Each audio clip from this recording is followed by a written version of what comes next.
What's up, everyone? Duane here with Bronco Wild Outdoors, and let's see if I can get this thing here off the screen. There we go. How are you doing tonight?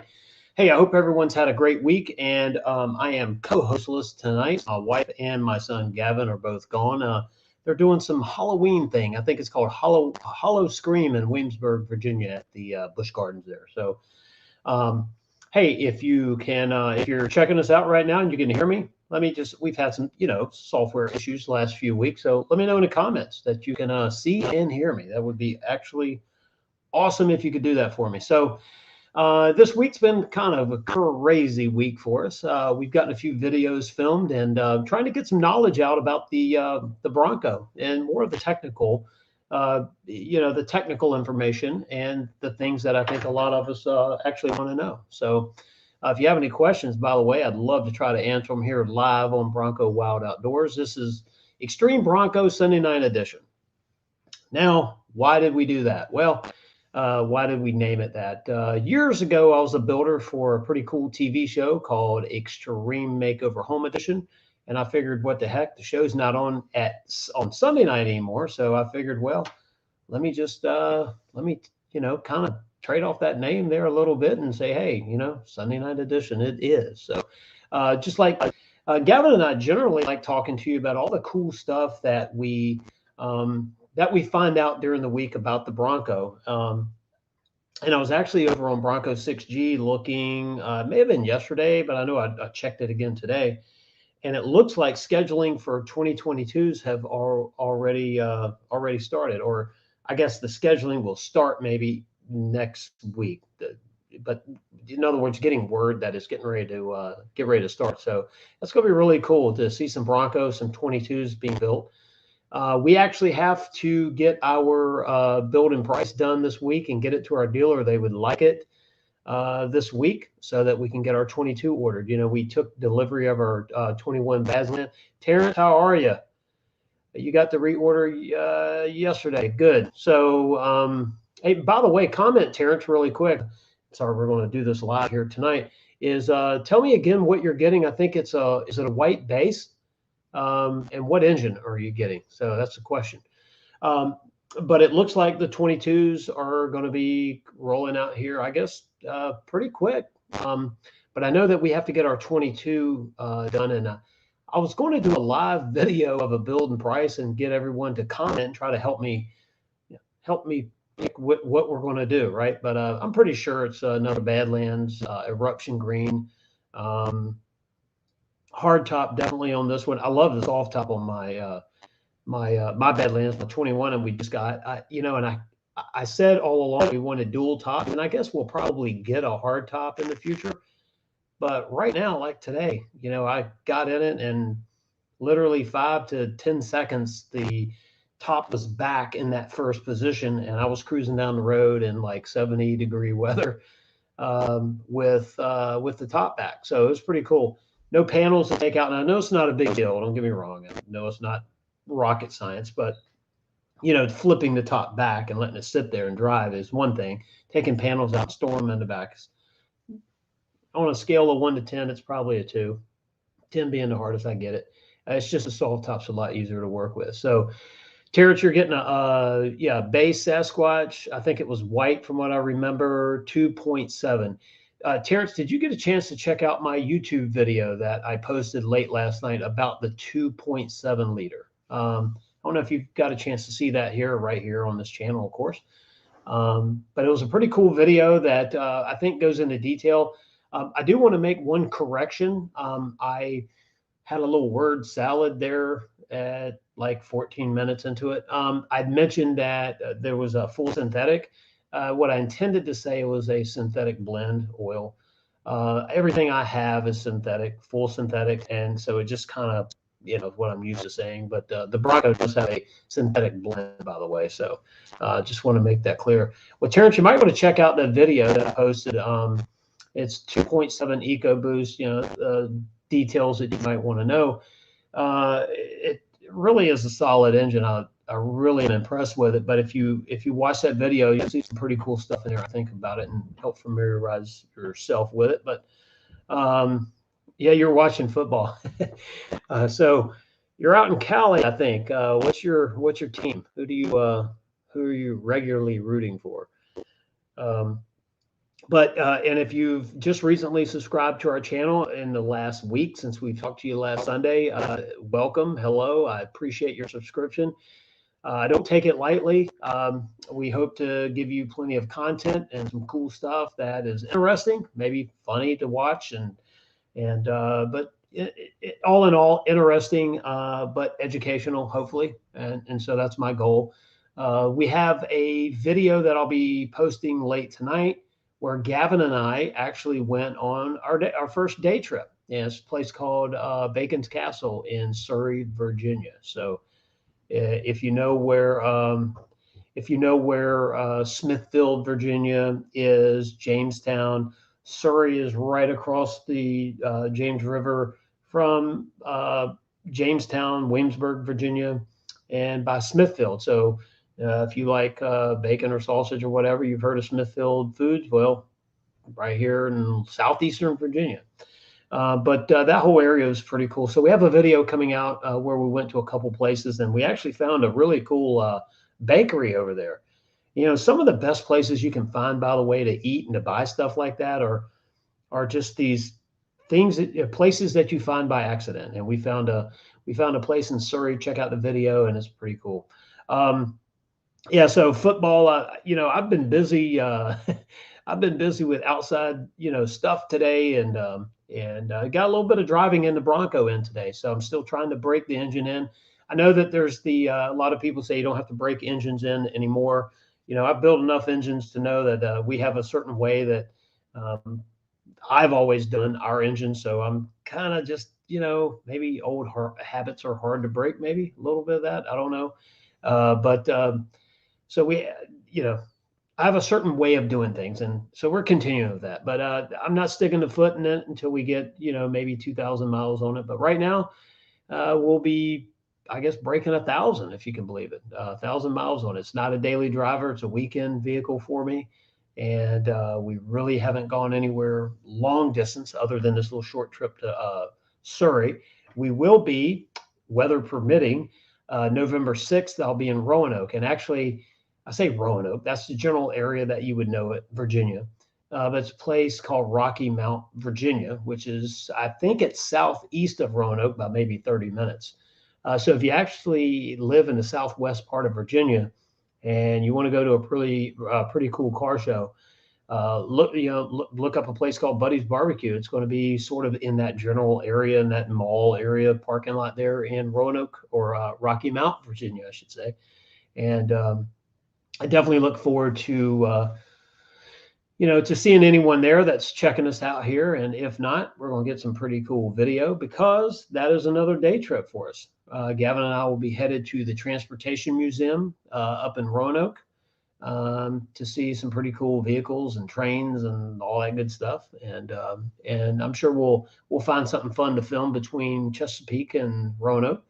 But that is a trip that you can make in a day. It's a day trip. It's a long day, but it is definitely a doable day trip. And so these day trip videos that we're starting to do is, you from wherever you're based out of, think about where could you go in a day and spend a reasonable length of time checking something out and getting back home, even though it might be late. And that's I think a really cool adventure. What you do is you start to make a conscious effort to see places near you that you've just never taken the time to see. We always think about these exotic vacations we want to go to the street or 3 hours away. There's a lot of cool places here in Virginia that I want to see that I haven't seen. So, and we could drive any vehicle there, I get it. But the Bronco is my excuse for my family and I, especially Gavin and I, to spend some time together and go check it out. So if you have any questions about this week in Bronco news or anything you want to enlighten me on, I'd love to know. But like I said, if you've just checked us out for the first time, subscribe to our channel. I really appreciate you. Like I said, we intend on giving a lot of good content, and definitely like to stay connected with everyone. So we're over on Instagram, by the way. If anyone here, I'm sure everyone is, or maybe just about everyone's on Instagram. check us out at Bronco Wild Outdoors. We make it really hard to find us, by the way. It's the same name across every social platform. So just Bronco Wild Outdoors, and you'll see us. So, um, but yeah, we're it's a quiet night here on the old interweb, I guess. But yeah, we're looking to connect with as many people as possible. So on the 22 Bronco, looking at eruption green with a hard top. Now, you know, I like rapid red is a color that's obviously gone for 22, and it's a really sharp color. I actually thought heavily about it with my 21 Bronco, but we got Area 51, and like I said, since I've got it, I really like it. I liked it before. I was wishy washy there on the end, but now that we've received it, it's really I'm really sold on it, and I'm really glad that I went with Area 51 on my 2021. Question is on the 22, it needs to be a little bit different now. Whether we keep that Bronco, keep it for a short time, sell it, whatever we do, I have no idea. But I was thinking, wouldn't it be cool to put a white top on it and a white grill? I know white top's harder to keep clean. Trust me, we have a lot of white vehicles now. I get it, but I just think that look, and especially if you went with a base. Like I'm looking at another Badlands, but if you went with a base and you just got basic steelies on it, you could buy some aftermarket wheels and have those white as well, and get sort of that retro. The other option that I had, or the other idea I had, is do I do an Oxford white and have it wrapped in boxwood? Now, these are just things that I'm just throwing out there. I'd love to know some comments. What do you think I ought to do? Um, I can tell you without a doubt, boxwood would have been my color from the beginning if it was offered, boxwood green. But you can also, and boxwood green and white is really good. So if you got a white one, you can leave the sport bar white and just wrap the exterior. Maybe leave the door jambs white. I don't think that would be a bad thing. I mean, it gets if you're not careful, you get a little busy with it. But definitely can do some cutouts with the Bronco. Actually, have the Bronco logo in the green wrap and just let the white Oxford white show through. So there's a lot of really cool stuff you can do. Yeah, you like the day trip idea, and I'm reading something here from Kyle here. Like road trip trails involve the weekend trips for me, back roads and stuff. Yeah, the cool thing about that day trip is, like I said, we found this bakery called Just for Kicks, and I can't tell you that we would have made a trip from where I live to there to buy something because it's a long drive and all that.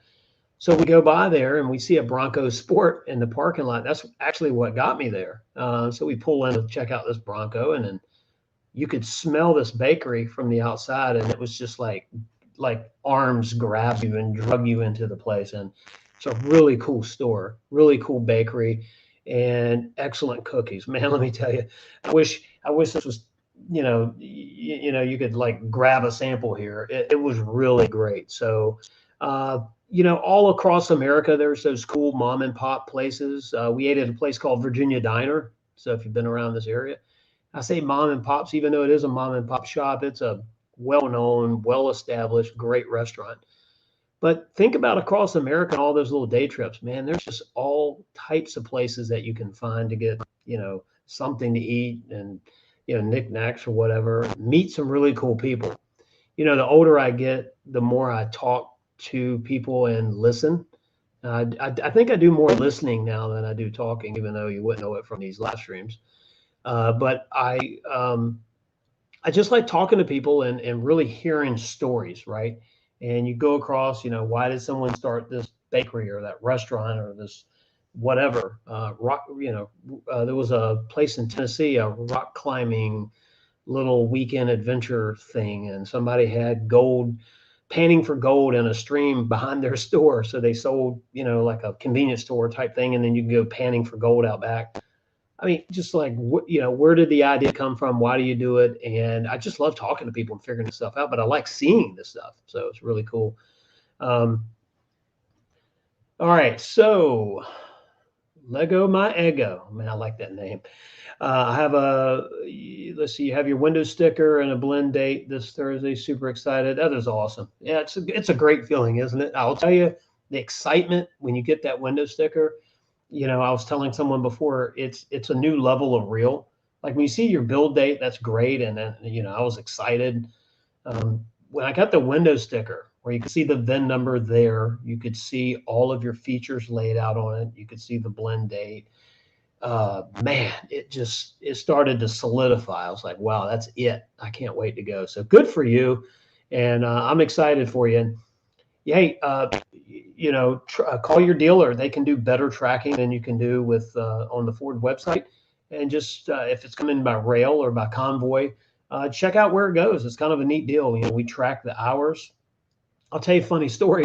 Gavin and I are just so, I know goobers about it, but when our train was coming in, we knew that when it was leaving a particular place in West Virginia, the next stop was Roanoke, Virginia, and that there was nowhere for the train to stop between the two. So you knew when it left the other station within about 30 minutes when it would show up in Roanoke. And so we went to the RailCam Live.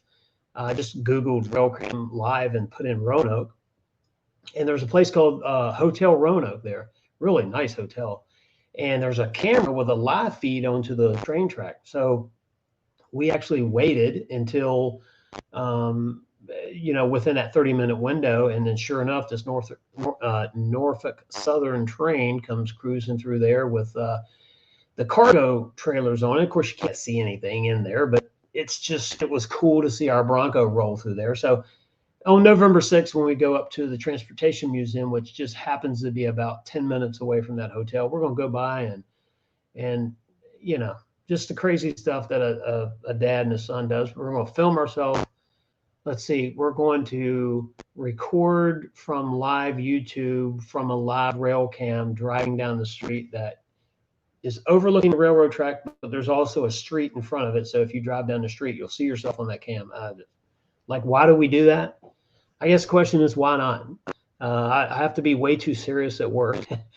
And not on the weekends anymore, my friends. I am loosening up. The older I get, I am starting to love life even more than I already have. And my little boy, I wish he was here. If you've just joined us, if you've just subscribed to our channel, I know Gavin's he's a cool young man, knows a lot about the Bronco, and sometimes he has to correct me. I'll tell someone about our Bronco, and he says, "No, Dad, wait a minute," and he'll correct me. I'm like, "Geez," but he's like 10 years old.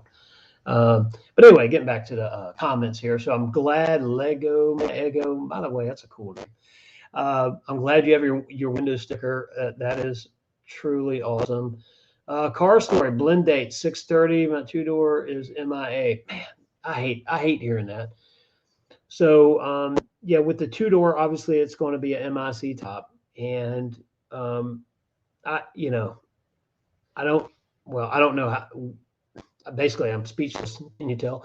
How do you go find out where it is? I mean, if your dealer would be able to hopefully track it if you haven't checked already. I had some noise in the background. I have no idea what the heck that was. At Car Source, your Bronco was somewhere on Dirt Mountain, I'm guessing. Yep.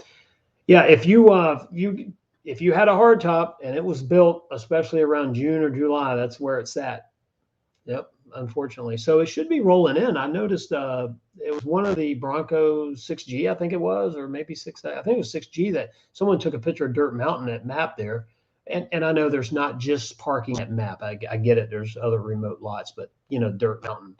And that pile of Broncos, so to speak, has definitely decreased. But I know it's frustrating. I've told this story like 50 times, I guess, but I'll say it 51. When the Ford reps were on the Bronco Nation live stream, and they said if you didn't have a build date at that point, then you were going to be a 22 if you didn't go to a soft top. And I said, hey, that's done deal. I'm going soft top because Gavin and I wanted dual tops anyway. Now it's cheaper to get a hard top on the Bronco and order a soft top later for logistics reasons, right? Because it's a harder piece to get a hold of. But with the top stuff going on, I just said, hey, I'm good with it.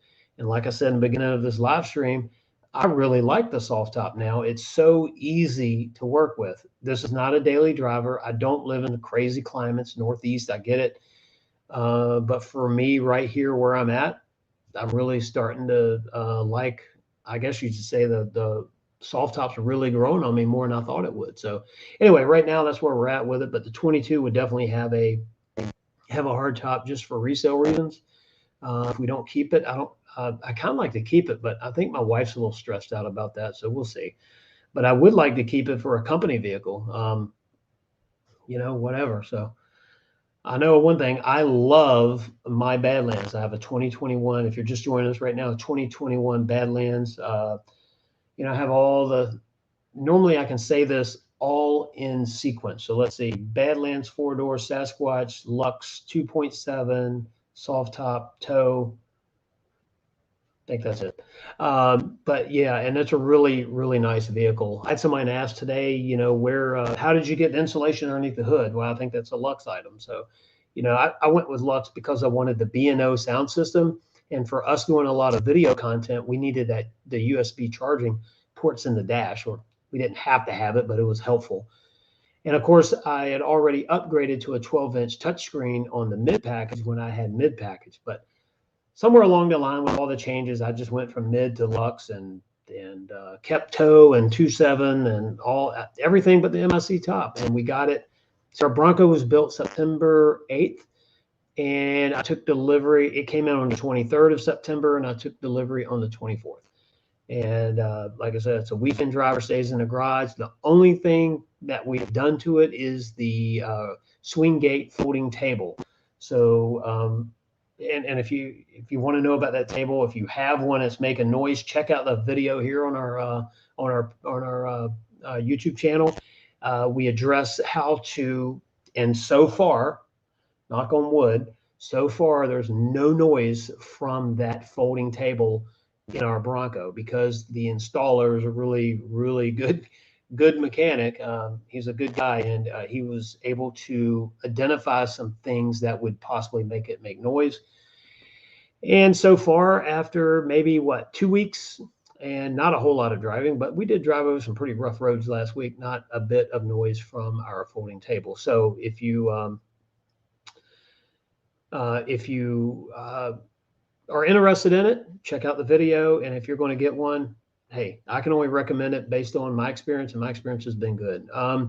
The 10R80 transmission. So if you're, the only thing about that transmission that I have to get used to is it seems to hunt for gears at low RPM. So low RPMs, whenever you're driving, you start driving off. If you're not really into the gas, there's a little bit of hunting that goes on with the transmission. So now I say hunting. It's not a real big deal, but it is.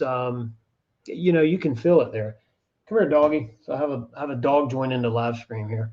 By the way, if you watched the live stream that we did about a month ago, we had a cat running across the table. So it's like full zoo here, but we love our animals. So as far as the transmission, I've only accelerated sternly once in our Bronco, and I really liked how it went through the gears. It really hit the gears hard. I mean, not too hard, not like shift kit hard type stuff, but I mean, it really did well. So I like it. It's just weird in the beginning, whenever you start off low RPMs and you're kind of easing into the gas, there's a little bit of hunting of gears there. So as far as that is concerned, I like the transmission in it. There is one thing, and I guess it's just the way it works, is that we keep my Bronco here in the garage, actually right below us here. When I put it in reverse, it feels like it's not slipping, but the suspension is very soft on the Bronco. So you feel the Bronco kind of move a little bit, and there's a little bit of movement when you put it in reverse. And I think that is the suspension, and the brakes are holding it. It goes into gear. You feel the suspension squat a little bit. So other than that, I mean, but I like it. There's like zero complaints with this Bronco. So we've been blessed. I know we haven't had a lot of or any issues at all. We haven't had any issues with ours. It's exactly what I thought it was. I had the luxury of riding in a Bronco in Tennessee back last April, and then driving a Bronco for 2 days in Texas in some pretty rough terrain, which was really good because I got to see what they will really do. And so I kind of knew what to expect, except for on the street. Driving a four-door Sasquatch on the road has been different because that's where you're going to spend most of your time, and it really drives well. So I like it, and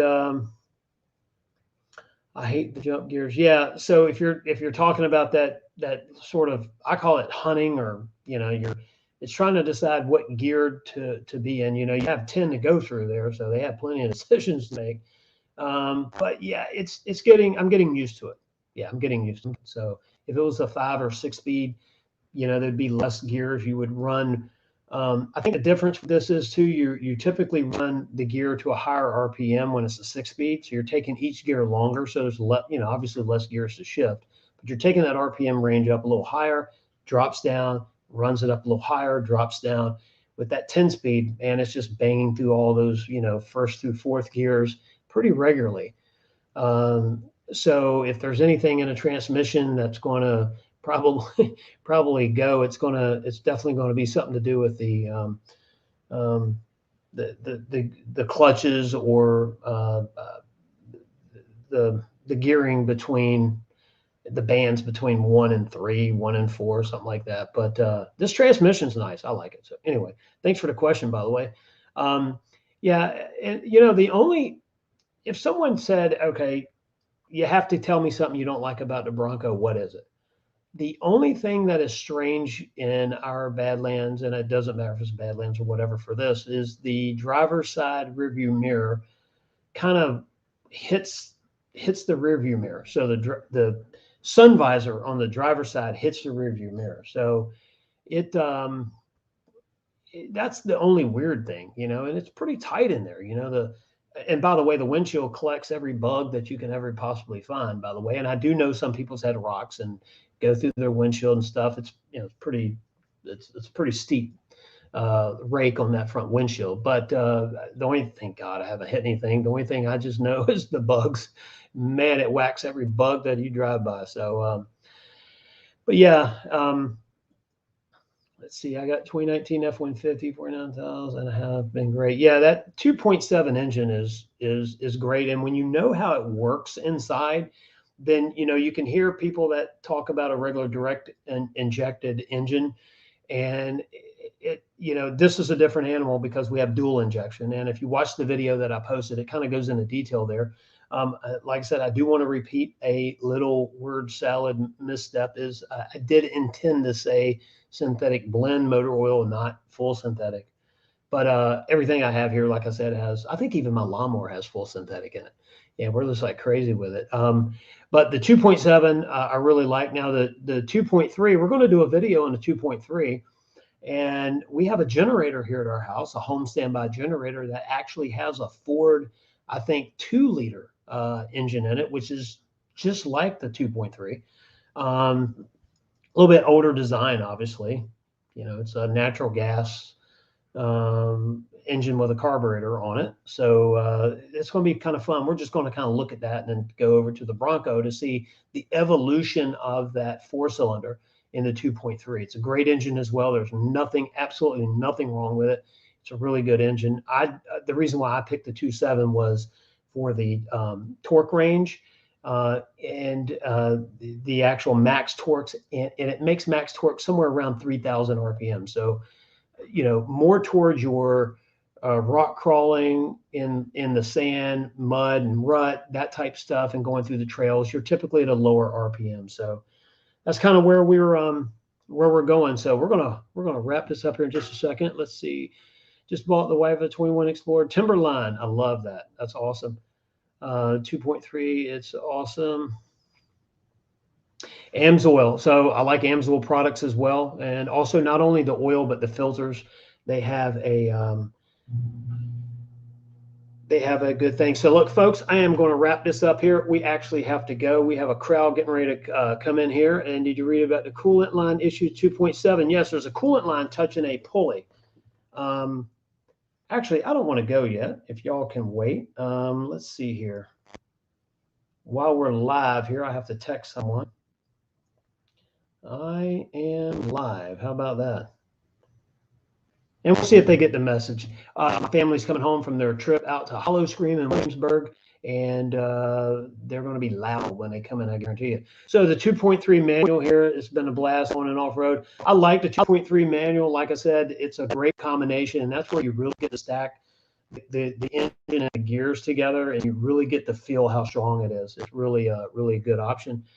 I did, and getting back to that coolant line, I did see that, and I actually, when I saw that, that on that, I think it was a feed there, one of the forums. I can't remember where it was. I saw it. I want to give them credit, but I started checking it out, and nothing's conflicting with any pulleys or belts on my engine. However, I am going to keep an eye on it, and I do appreciate whoever posted that, because that's something that we need, obviously need to keep a check on. Hey, and I appreciate you subscribing to the channel. I really do. Please subscribe, and we're trying to grow this channel and give some really good content. Our lives every Sunday night when Gavin's here, they get a little bit. I guess there's a lot of laughing involved because he's my co-host, the main man.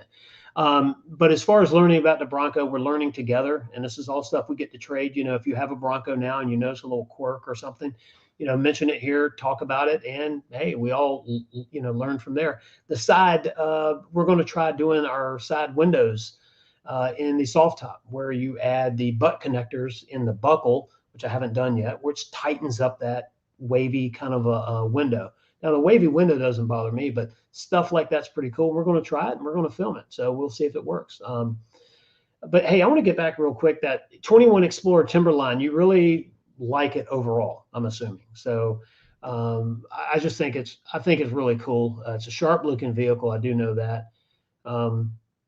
So all of these engines that Ford has right now, you know, if I didn't like something, I'd tell you. I'm not like just being fanboy or anything. I just, you know, I like the product.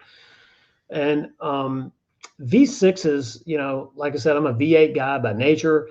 V6s early in the let's see, in the 80s was, you know, and then the 90s, early 90s, late 90s, they really started getting good. And 2000s, they've gotten really, I mean, really good. The direct injection has been something that's been kind of a problem because of the carbon buildup in the intake. Mainly, well, you can get it in the intake, in the EGR system, but mainly on the intake valve or valves. But now with the dual injection, we've kind of pushed that back to a longer, you know, higher mileage or something that's not going to happen right away. So, yeah. So what are two? Oh, okay. Car story is Bronco 6G was about the coolant hose. So yeah, I'm always on there looking, and yeah, I did see that, and I did check mine out to make sure I didn't have any issues there. So, but there he is. Come over here real quick, buddy. Hey, we have a special guest. My normal co-host. Come on over. Don't bang on the table here. We're live. Right. People in here. Woo. Everyone. There's Mr. Gavin. You say hello to everyone. Hello. Here, put your earphones in real quick. Do they know we're live? So there's not like a party coming in and everybody hearing on it. I don't think so. You don't know. I like the yeah. Yeah, Mike Max. Yeah, that's you know that. By the way, I'm trying oil capacity in the 2.7. No. So if you look up oil capacity 2.7, it's 6 quarts. Well, and then you read further, that's an 150. You know, the Bronco,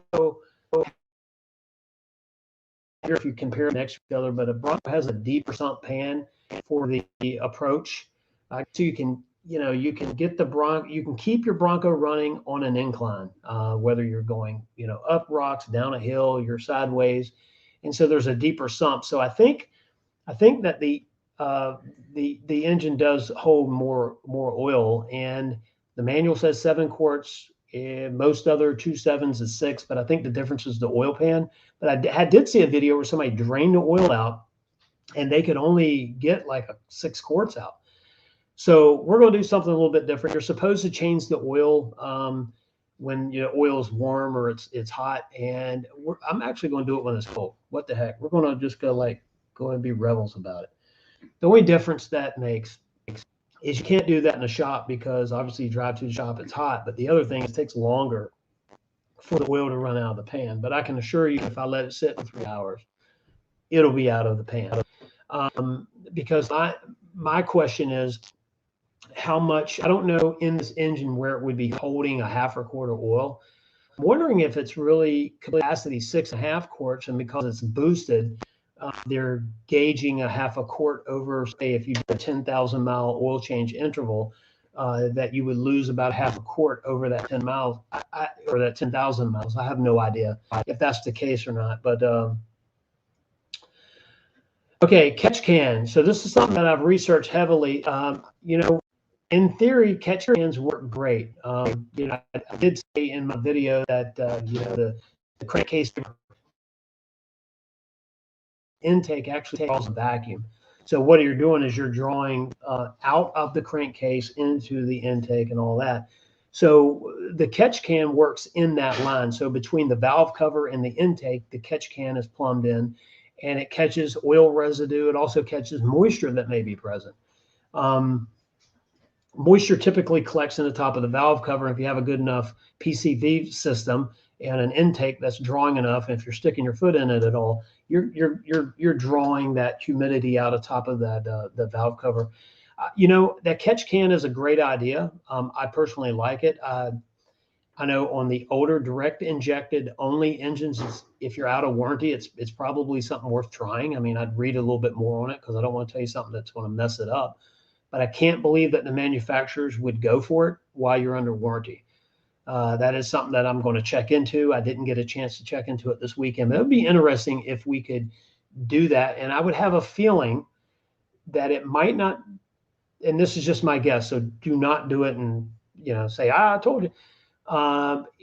It may be an emissions thing, right? So they're not going to tell you you can do something while, you know, it may not be okay to do in your state or whatever by the emission standards. But that's the only thing I can figure, because, or they're worried that it's going to lose vacuum if something leaks. You know, the canister, by the way, is hermetically sealed. It's tight. So it's what they call a monolithic can.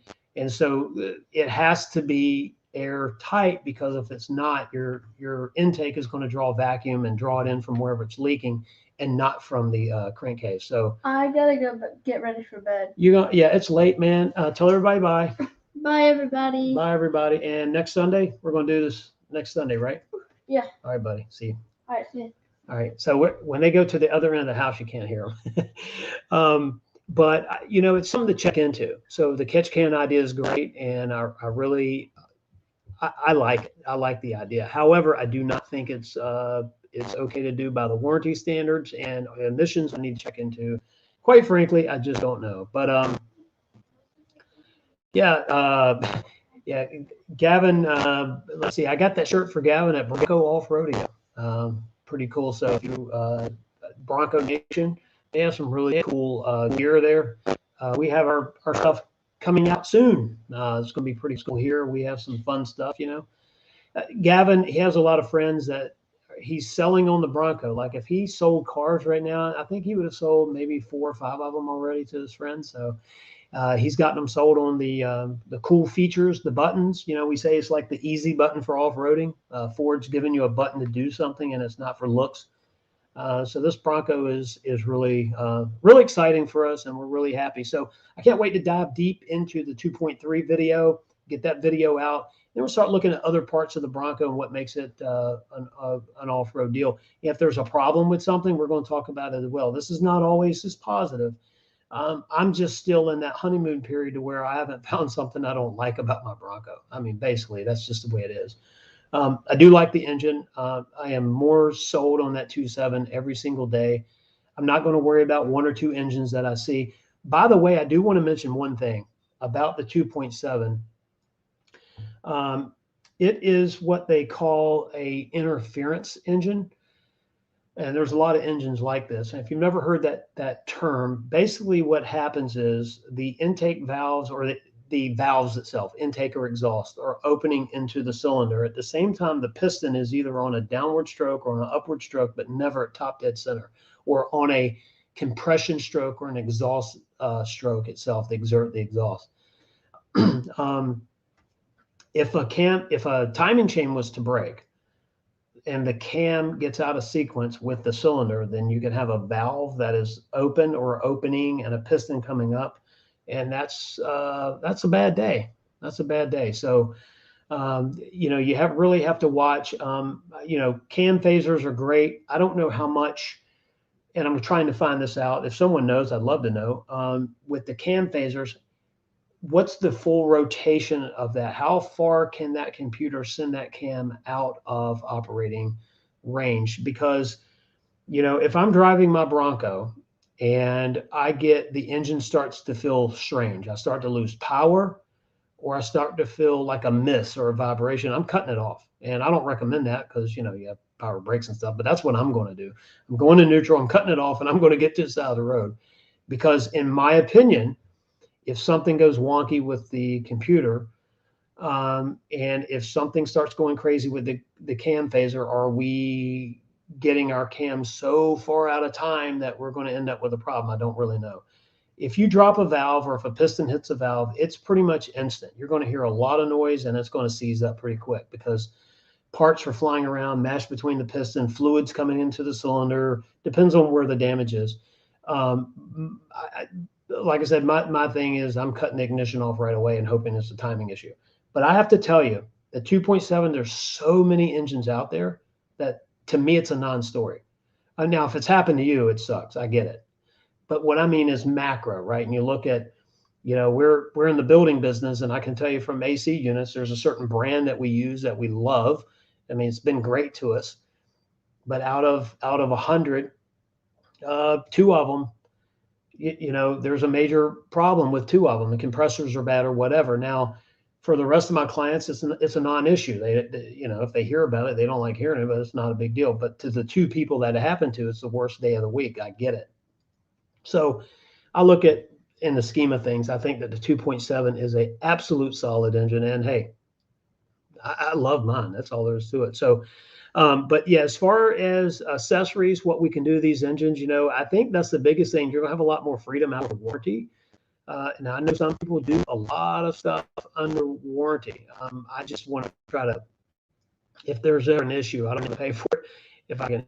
So I'm trying to not modify the drivetrain on my Bronco and just try to do all the accessories and stuff like that. And then when we get to 36,000 miles or wherever, if we got a warranty on, I don't even know if my wife got a warranty, but whenever we get to the end of that warranty period, then that's, maybe a little freedom to do what you want to do there. But yeah, we're definitely going to take care of the drivetrain in our Bronco and accessorize the heck out of everything else. So if you're on the fence about it, I told someone, they asked me, they really didn't know what engine to go with, which one should they go with. And they do not intend on doing any heavy off-roading, maybe go to the beach once or twice a year, if that. The rest of it's riding around the road. I said, hey, look, go 2.3. Compared to 2.3 and the 2.7 are both strong engines. They both have a lot of tuning abilities, and they're both reliable. I think my sole decision was for the fact that I could get the most torque at lower RPMs. I think right around 29 to 3,000 RPMs at max RPM torque. I think, and don't hold me to this case, I'm wrong, because I was wrong once today and I've gotten it on the interweb. But I think the max, that the torque band, right, the peak, I think is somewhere around 3,900 on a 2.3. There again, not a big deal.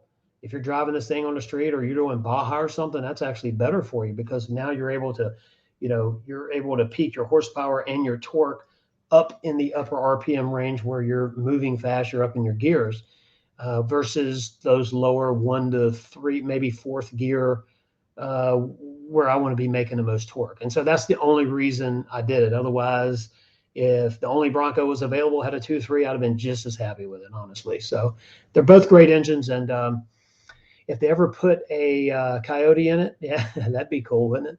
But I don't think that'll ever happen. I think, the 3.5 maybe in the Raptor or something. Anyway, that's a good engine as well, the 3.5. We haven't talked about that. And Mike, I appreciate your comments, and everybody's commented tonight. Like I said, we appreciate you. If Gavin hadn't been somewhere tonight, he'd have been on this live with us. And We appreciate everyone subscribes to our channel. Like I said, we do not take it lightly. We definitely want to give some good content. And so here it's a little bit different. You know, it's travel, a little bit of travel. Eventually, it'll be some off-roading. Our first stop will be to the Outer Banks.